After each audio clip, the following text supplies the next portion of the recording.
Hey guys, it's Isa. I haven't filmed in a while.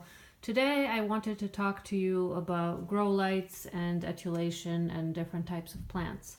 These are not all of the plants that are under this grow light. However, I wanted to speak to you about these in particular. The grow light is about a foot or so. There's about a foot or so of space between the lamp and the tray. And I had to take certain measures. As you can see, some of the plants are perfectly fine and compact in their intended shape. For example, this Pearl von Nuremberg, this Sediveria Blue Elf here, Sediveria Lilac Mist, even like this little Echeveria, Purpusorum Sammy, Kalanchoe humilis, Andromiscus, Cotyledon bear paws, just a few. So if the light was any lower, these particular plants would be suffering. They would be burning and crisping. These guys, on the other hand, for example, this Echeveria Lola and the Moonstones and this Echeveria Cubic Frost, you can see that at one point earlier on when they were smaller, they were etulating quite a bit. Whereas now that they have reached a particular level under the grow light, they are no longer etulating. They are pretty compact.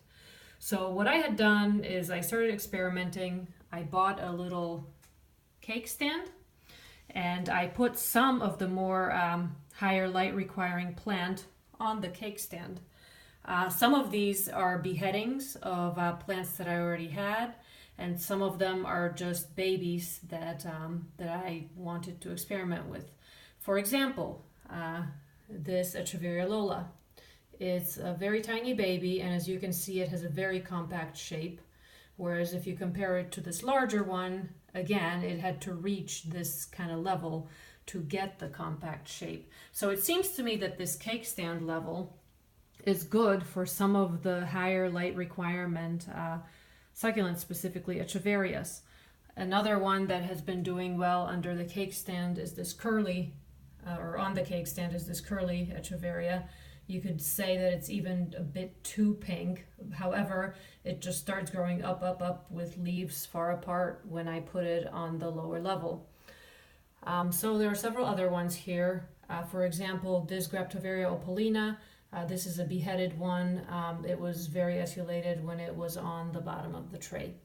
So I want to show you what I might do down the road is behead these guys right here and put the re-rooted heads on a cake stand. I actually have another cake stand, and probably they will keep their compact shape. I still get confused because they keep growing and then you got to keep chopping them. It's kind of hard to maintain an older plant in sort of good shape.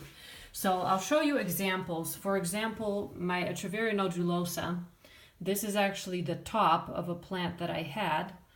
The stem is right over here. So as you can see, I beheaded it and the stem grew two babies. So they are now at the level where they can be a little more compact.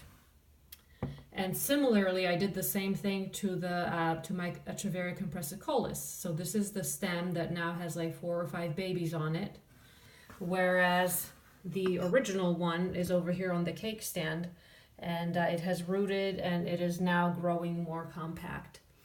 So this is basically to show that if you have one grow light, you can accommodate quite a few different plant types under this grow light if you use different types of stands or coasters. Or for example, you can see that some of these are on coasters because I had to get them up closer to the light.